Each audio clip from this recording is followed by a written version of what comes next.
Hi, everybody. This is Chris Carter from the Bankhead Theater. And as we get ready for our upcoming 22-23 season, we're going to be interviewing a series of artists who are coming to perform for this season.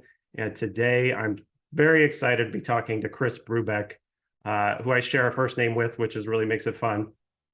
Chris, thanks for being here. I really appreciate your time. Chris is going to be performing with the Brubeck Brothers Quartet on September 21st, Wednesday at 7:30 p.m. And you can get tickets at livermorearts.org. And Chris, before I ask you any questions, I'm going to read a quick snippet from one of your bios that I found online, just so people can get a little bit of an idea of your background. Grammy-nominated composer Chris Brubeck continues to distinguish himself as a creative force and multifaceted performer on fretless bass trombone, and piano. An award-winning writer, he is clearly tuned into the pulse of contemporary music. The respected music critic for the Chicago Tribune, John Von Rhine, calls Chris a composer with a real flair for lyrical melody, a 21st century Leonard Bernstein. That's pretty cool. Yeah. And you're not just you're coming. It's the Brubeck Brothers Quartet is more of a jazz group, but you also have symphonic background as well. And this morning I was actually listening to Concerto for Bass Trombone and Orchestra, and I was pretty impressed. And I have to ask you before we even start, because as I was reading your bio, it sounds like you're a symphonic composer. So symphony or jazz? Do you have a preference, or a little bit of both, or how do you what do you like the best? Well, actually, what I like the best is what I do, which is both, because they contrast each other in a very nice way. Like as a composer, it takes a lot of creativity and in the first place. In fact, I have to give you a Stravinsky quote, which sort of explains everything. Stravinsky said that composition is really improvisation that is captured and worked on. I'm sort of screwing the quote up, but the point is, as an improviser, the same part of my mind that's creative enough to make up a phrase is the same as the same part of me that's a composer that makes up a phrase. But as a composer, I have to say, I like that. Now I'm going to capture it. Now I have to develop it. I have to orchestrate it up and down. I've got to elongate it. I got to do all these things. And it takes a ton of hard work. And the ironic thing is that it's very satisfying. Like if I hear the Boston Symphony Orchestra play something that I wrote, you go, oh my God, I feel like a demigod, the power of the strings, awesome. The brass section. But I can have the same thrilling feeling just playing with the Brubeck Brothers Quartet when I didn't spend any time writing anything down. Yeah. And you just improvise as you go, which is but the creative spark is the same. And there's tons of great jazz musicians that I would say would be great composers because they're composing on the spot all the time. However, do they have the discipline and the sort of masochistic streak of sitting down for 2 months and writing this all down? And is it that painful? It can't be. It's pretty painful. Really? Yeah, because it's at first, when I first started composing, I thought it's like, oh, it's just a matter of thinking of the music. But unfortunately, I was taught, not formally, but informally, but there was a very famous conductor named Eric Kunzel from the Cincinnati Pops, who far exceeded the Boston Pops in terms of record sales. He said every note in the score has to have an articulation, meaning you're telling the player, is it a short note? Is it a long note? Is it a slurred note? And a dynamic. So you have 3 or 4 layers of information per note per 30 instruments. You're talking about hundreds of thousands of bits of information that a composer dutifully has to put in. So I'm sure your average listener says, blah, blah, blah, enough already. But that's a little bit about being a composer. When you compose, do you compose primarily off the piano, or what's your kind of creative process? Well, that's a good question, Chris. And for me, I've been doing it before there was something called Finale, which is a program, which is like a musical typewriter. And so the beautiful thing about that is, like, if I hear like a flute solo in my mind, I can write that flute solo on a staff I create in a score I create that is a flute solo, and I can play it back. And it is literally a digital flute player living inside my computer. and it sounds just like a flute. I mean, it's not like a Donkey Kong, Mario Brothers sounding electronic piece of crap. It's literally a flute player who's digitally playing my music. And Wow. so that's how the way I compose, which is different from a lot of people, is I really do things because I think they sound good. I don't have any kind of Schoenberg theory I'm following, whatever. And I think also because I'm a performer, like whatever that quote said referred to my melodic writing or whatever. Yeah. I'm not trying to prove a point by some kind of crazy musical theory. I'm trying to write music that I would enjoy hearing. And, Bernstein's music is eminently enjoyable. And thank God he and Copland existed, or classical music would have alienated everyone, Yeah. in terms of where it was going. But so the finale thing is that I can always hear what I'm writing, and then I have a meeting with the conductor. Then I've got a finale demo of things, all the right tempos, everything's in tune, and that helps me immensely. And that's how I work personally. A lot of people don't work that way, but that's the way I roll. Got it. Which instrument was your first instrument that you learned on? Actually, piano, because my father, he wanted me to learn how to play piano, not because he wanted me to become a great pianist. In fact, I didn't even want to even attempt piano because I knew that he was a great pianist. Like even as a 5-year-old, I think like, he's got this sewn up. I don't want to compete with him. Yeah. But he wanted me to be able to read treble clef and bass clef and understand notation. So I'd have the basic tools of language, because he said, someday, little Christopher, you might want to be a composer, and I want you to have the skills. And he was also compensating for the fact that my father was a brilliant musician, but he had problems with his eyesight. And I think his eyes were so bad at first that he probably had ADD or something like that, which they didn't call it that in the mid 1920s. And so he learned to be a composer, much later in his life. And he became a great jazz musician because he had to develop these amazing ear skills. I see. Which he had tremendous ears. I didn't know that about your dad. Well, let's talk about your dad a little bit. Dave Brubeck was your father. I think he would have been 102 maybe this year. Yeah, because 2020 was his centennial. Yeah. And, I read that he and your mother were married for 70 years. Yeah.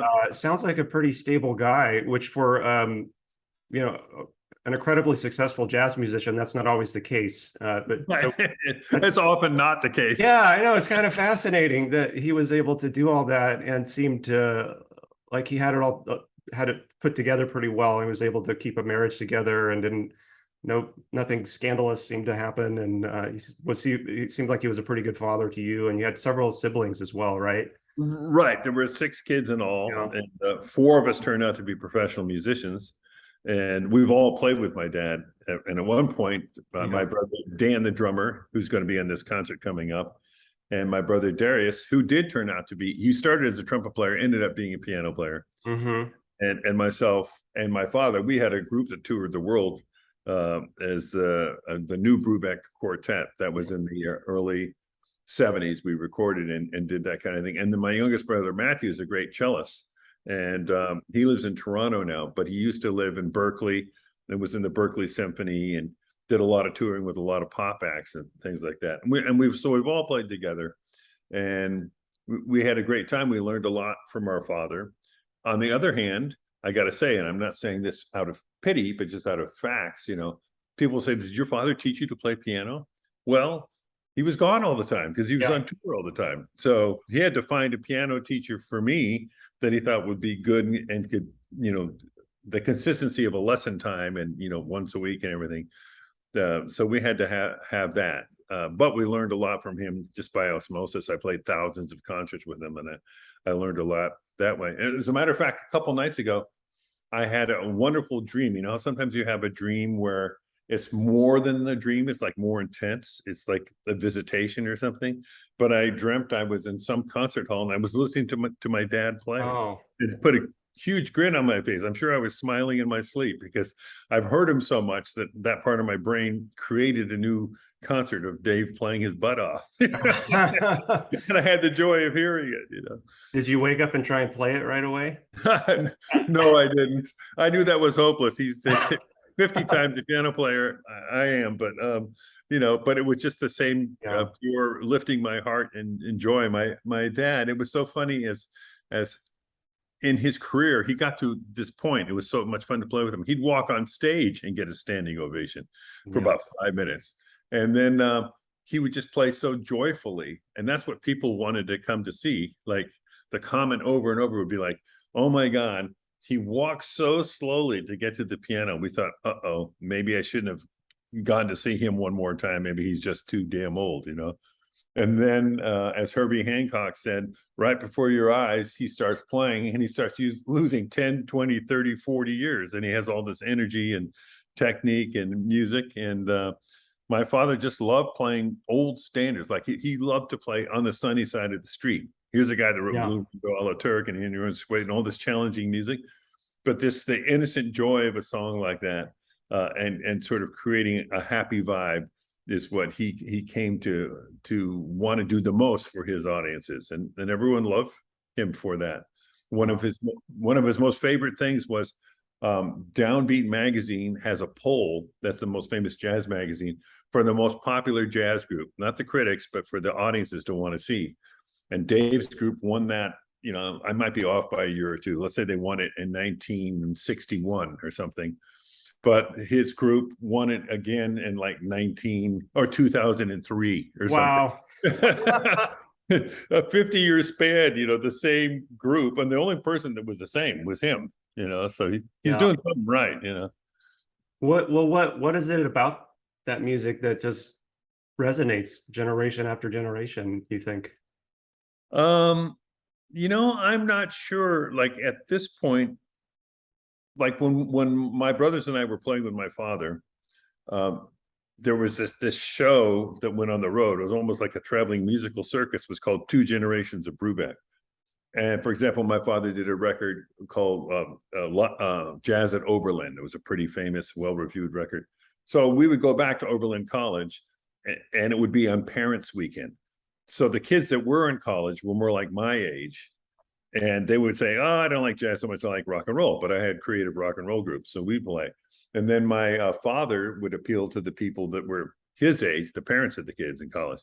And so now I'm getting old enough that we're playing for kids of kids that were the kids that who come to say, hey, my parents or my grandpa really loved your music. And I grew up hearing it. And there are, they're rarer, but there are still kids. I mean, we run into kids all the time that play jazz really great. We just had a jazz camp up in Tahoe called Brubeck Jazz Summit, and there were a lot of kids from California that were there. And there's still something, a certain degree of the population will hear jazz and go, oh my God, that's such intelligent music, and there's so much freedom in it.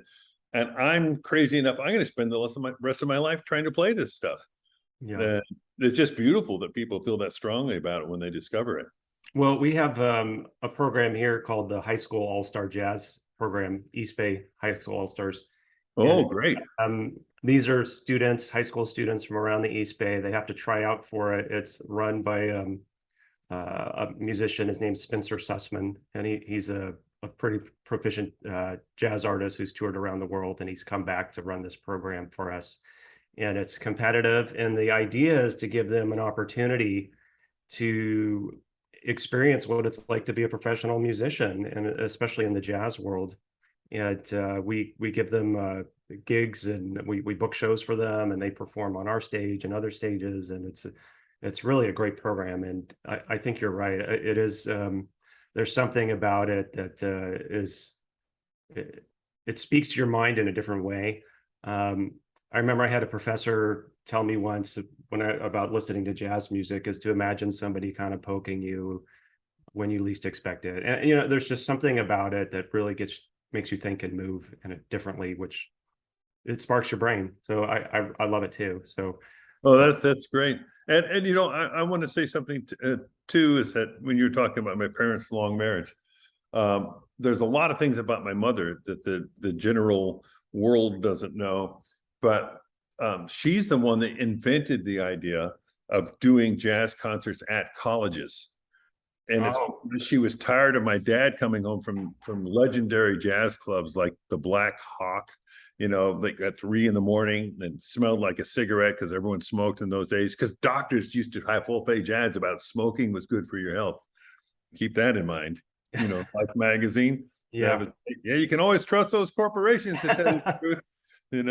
Yeah. So anyhow, she thought like, man, I don't want you. Why can't you be viewed as legitimately as a string quartet? The kind of dialogue you have in your group with Paul Desmond, et cetera. It's a high level of music, and you shouldn't have to be competing with cigarette smoking and people trying to pick up their dates and wearing blenders, making pina coladas or whatever. Yeah. And so she said, okay, where can I put you where there are people who are kind of more intelligent that would appreciate what's harder to understand about jazz? She went, aha, college.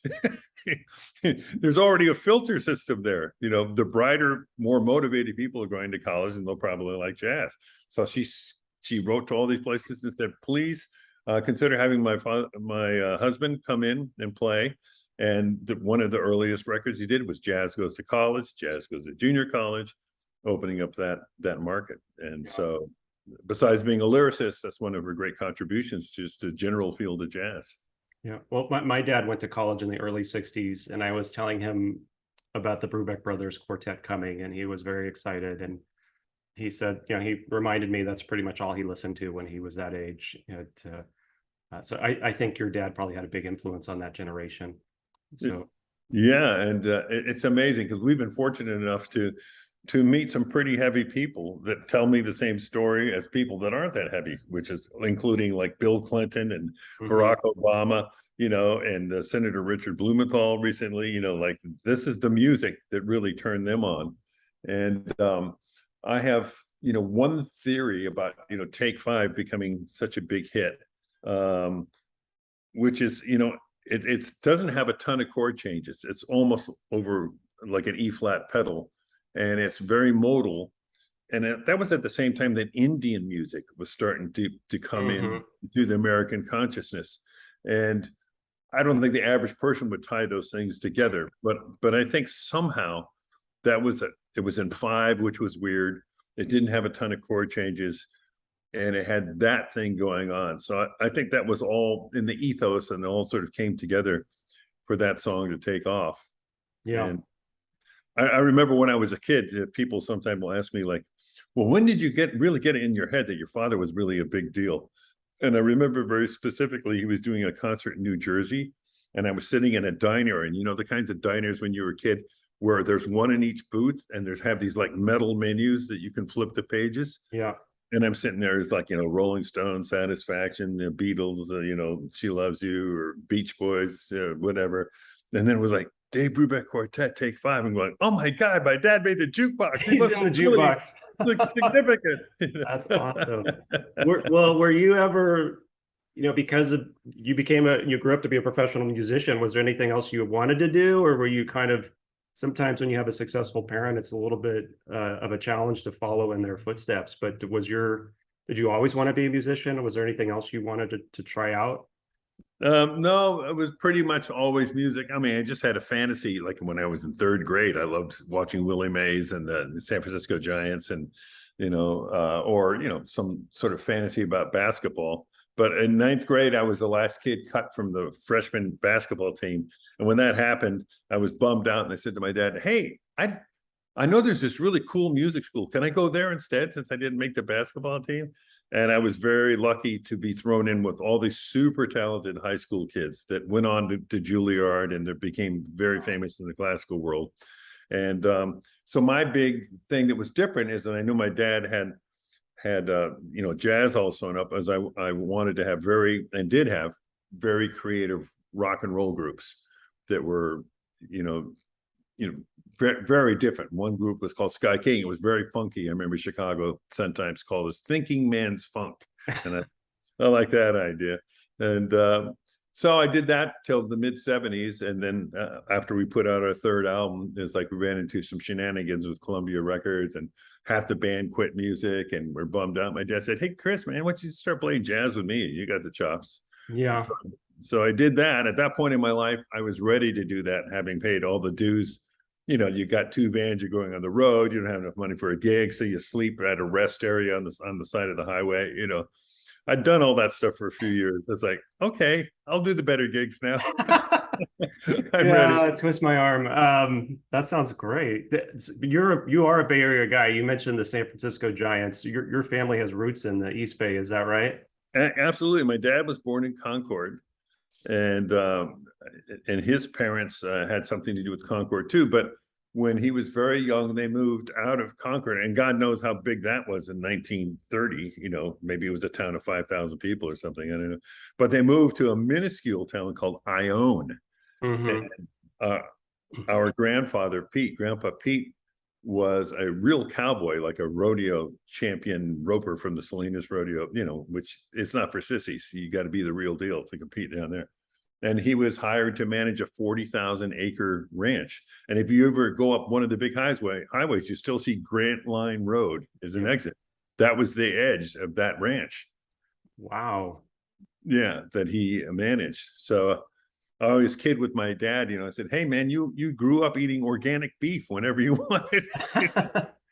Pre-World War II and the chemical revolution, you know. So Yeah. he and my two uncles were all my grandpa Pete wanted them to do was be cowboys. And my father literally was a cowboy. I have footage of him roping and steering and branding and all that. But he had this musical talent, and eventually that outdid the cowboy Couldn't instinct. deny it. Oh, okay. That's a great story. Well, let's tell me a little bit about the Brubeck Brothers Quartet and what we can expect. So you mentioned your brother Dan is performing with you. Yeah. Who are the other musicians in the group? The other musicians in the group are Mike D'Amico, who's a great jazz guitarist, tons of chops. And Dan and Mike have been playing together for damn near 35 years, because they were in a band before this called the Dolphins that did 3 records and toured the world. And they were more of a fusion band. But Dan's fusion sort of became less popular probably about 25 years ago. And my brother said, well, maybe we should stop doing fusion and do more straight ahead. And then they asked me if I would like to play bass with them. I said, sure. Yeah, I started. And then the newest member of the group has only been in the band 20 years. That's it. And his name is Chuck Lamb, and he's a great pianist. And in the 70s, he had a group called Dry Jack, which Rolling Stone magazine called one of the early great fusion groups.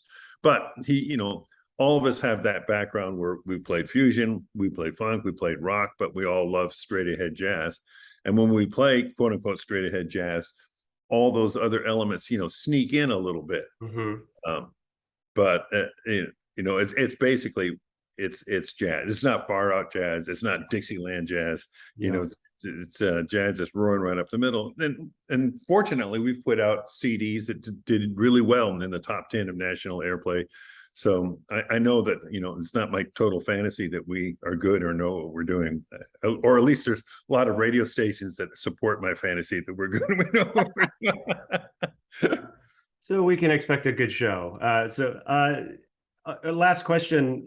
You know, I'm not I listen to jazz. I listen to lots of different types of music. I'm probably more of a casual jazz fan, but I do listen pretty regularly. To someone who's just getting into jazz, what advice would you have for them, and what would you kind of tell them to listen for if they were to come to this performance? Well, it's interesting because a lot of people, as I mentioned before, will say your father's music was like the gateway for me to discover jazz at all. You know, and then from there, maybe they started listening to Miles Davis or whatever, and getting deeper down the trail to John Coltrane or Thelonious Monk and people like that. But my dad's music is pretty welcoming. And when we do our concerts these days, especially because of my dad's centennial, we had big concerts planned all over the world.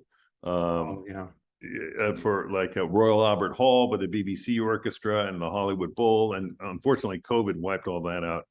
And I just say, well, we'll wait till the next centennial to celebrate it. But